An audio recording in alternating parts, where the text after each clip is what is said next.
नमस्ते सर्वांना, रवीना रेसिपीमध्ये तुमचं सर्वांचं खूप खूप स्वागत आहे। तर आज मी तुम्हाला गव्हाच्या पिठाचे डिंकाचे लाडू बनवून दाखवणार आहे। ते बघा, 2 वाट्या मी गव्हाचं पीठ घेतलेलं आहे। हे 1 वाटी आणि 1 वाटी आणि 1 वाटी बेसन घेतलेलं आहे आणि अर्धी वाटी रवा घेतलेला आहे आणि हे तूप घेतलेलं आहे 1 वाटी, म्हणजे ह्या मापाची 1 वाटी आहे। आणि ते काजू, डिंक आणि हे बिया घेतले त्याच्या खरबुजाच्या आणि हे बदाम घेतलेले आहेत। तर आता हे मी भाजून दाखवते तुम्हाला। डिंकाचे लाडू म्हणजे थंडीच्या दिवसात आता डिंकाचे लाडू शरीराला आपल्या खूप चांगले असतात। त्या बघा, डिंक आता तळून घ्यायचे। पहिले मी पीठ भाजून घेते। आता इथे मी पॅन ठेवलेला आहे, गॅस चालू केलाय आणि आता याच्यामध्ये तूप घालून घेते। थोडंसं पहिलं तूप घालून घेते। तर तूप आपलं वितळलेलं आहे, तर मी आता हे पीठ घालून घेते। गॅस एकदम बारीकच ठेवायचा, मोठा नाही करायचा।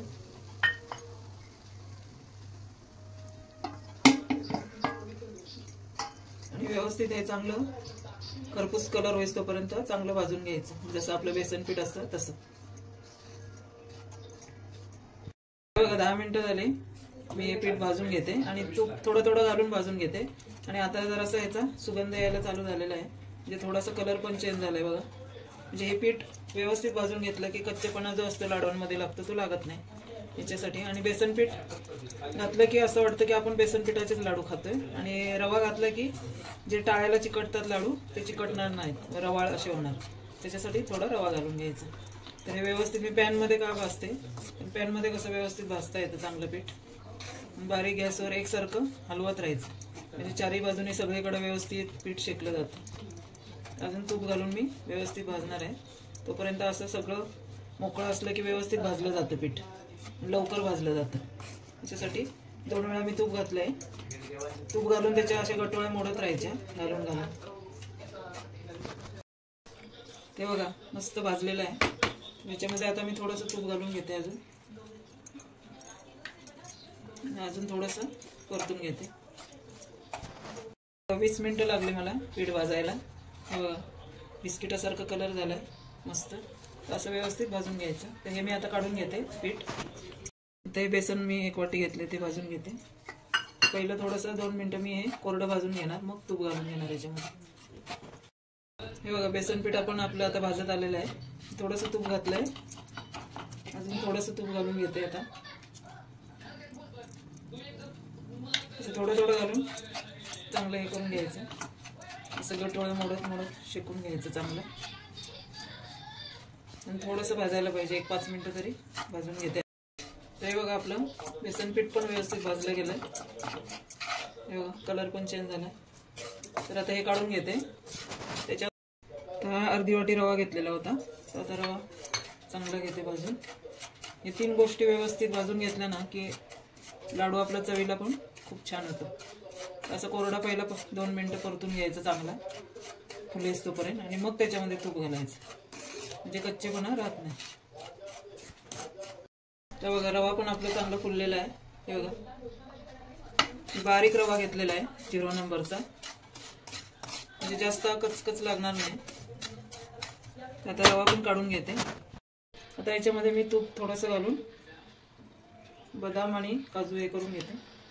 ते बघा, तूप विरघळलेलं आहे, तर मी याच्यात बदाम घालून घेतले, काजू आणि ह्या बिया, मगज बी।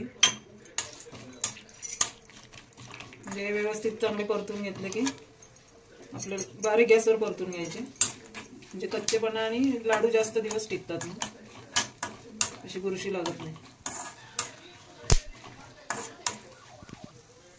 हे बघा, आता काढून घेते, चांगले फ्राय केले तुपामध्ये। तर अजून थोडंसं तूप घालून घेते आणि याच्यामध्ये डिंक तळून घ्यायचं। तर आता मी डिंक तळताना थोडं थोडं घालून घेणार आहे, म्हणजे चांगला फुलून येतं।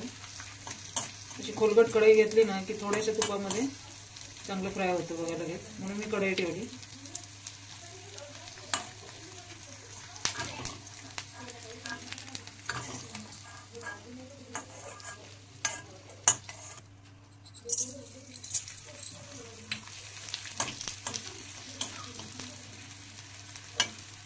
लगेच फुलून येतं चांगलं। कमी तूप घातलं तरी त्याच्यामध्ये चांगलं फ्राय होऊन येतं लगेच। आता राहिलेला मी सगळा डिंक तळून घेतला. आता एवढ्याशा तुपामध्ये हा डिंक आपला सर्व तळून झालेला आहे. आता मी तुम्हाला पुढची प्रोसेस दाखवते. ते बघा, मी रवा, बेसन आणि गव्हाचं पीठ भाजलेलं आहे. तर आता मी गव्हाचं पीठ 2 वाट्या घेतलेलं आहे आणि हे 1 वाटी आणि रवा थोडा आपला होता अर्धी वाटी, त्याच्यामुळे मी 1.5 वाटी साखर घेत आहे. ही अर्धी वाटी आणि ही 1 वाटी आहे, 1.5 वाटी साखर घेत आहे. आता याच्यामध्ये मी साखर मिक्स करून घेते. मी मिक्सरला फिरवून घेतलेले आहे पिठी साखर करून. हे चांगली मिक्स करून घेते आणि हे तोपर्यंत आपले काजू बदाम थंड होईस्तोपर्यंत मी हे मिक्स करून घेते. ते मिक्सरला फिरवून घेते. अजून आपलं एवढं तूप राहिलेलं आहे शिल्लक. ते पिठी साखर आहे त्याच्यामुळं हे व्यवस्थित हाताने मळून घ्यायची चांगली अशी फसकटून. हे मिक्सरचं भांडं मी साखर बारीक केलेली, त्याच्यामध्येच आता मी हे डिंक बदाम वगैरे बारीक करून घेते. आणि हे 1 वाटी अर्धी वाटी खोबरं होतं माझ्याकडे भाजलेलं, ते पण मी ह्याच्यामध्येच घालून घेते. ते भाजून ठेवलेलं होतं. आता हे मी मिक्सरला फिरवून घेते सगळं जिन्नस. ते बघा मी आता बारीक करून घेतलेलं आहे मिक्सरमध्ये. तर आता हे मिक्स करून घेते सगळं.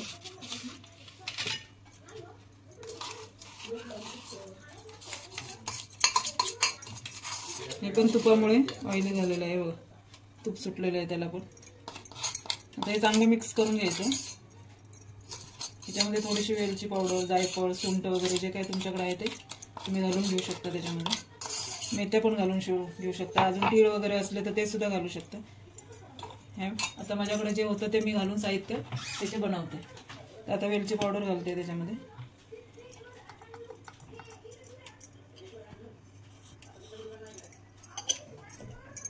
आणि आता चांगलं मिक्स करून घेते. आता पिठी साखरचं हे झालेलं आहे, व्यवस्थित मिक्स करून घ्यायचं. जर तुम्हाला नाही झालं तर तुम्ही मिक्सरला पण फिरवून घेऊ शकता. ते बघा मी आता सर्व हे मिक्स करून घेतलेलं आहे. आता याचा लाडू वळता येतो. हे बघा, जास्त काही तुपाची गरज नाही. आणि हे मिश्रण गरम गरम असतानाच थोडंसं कोमट झाल्यावर लाडू बांधून घ्यायचे. आता ही पिठी साखर आपली व्यवस्थित मिक्स झालेली आहे. तर आता मी लाडू वळून दाखवते. हे बघा असं घ्यायचं. तुम्हाला ज्या साईजचे पाहिजे त्या साईजचे तुम्ही हे बघा लगेच बांधले जातात. जी साईज तुम्हाला पाहिजे त्या साईजने तुम्ही बांधून घेऊ शकता. अजून एक दाखवते तुम्हाला. हे बघा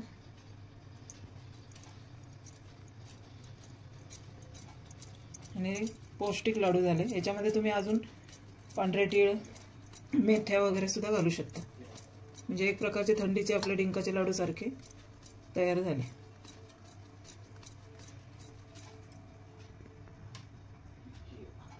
ते मी सर्व बांधून घेते आता. ते बघा आपले पौष्टिक मस्तपैकी मेथीचे डिंकाचे लाडू तयार झालेले आहेत. गव्हाच्या पिठाचे डिंकाचे लाडू. ते बघा मस्त झालेले आहेत. छोटी छोटी साईज मस्तपैकी बनवलेले आहे. तर तुम्ही नक्की करून बघा आणि माझ्या चॅनलला लाईक करा, शेअर करा आणि सबस्क्राईब करा.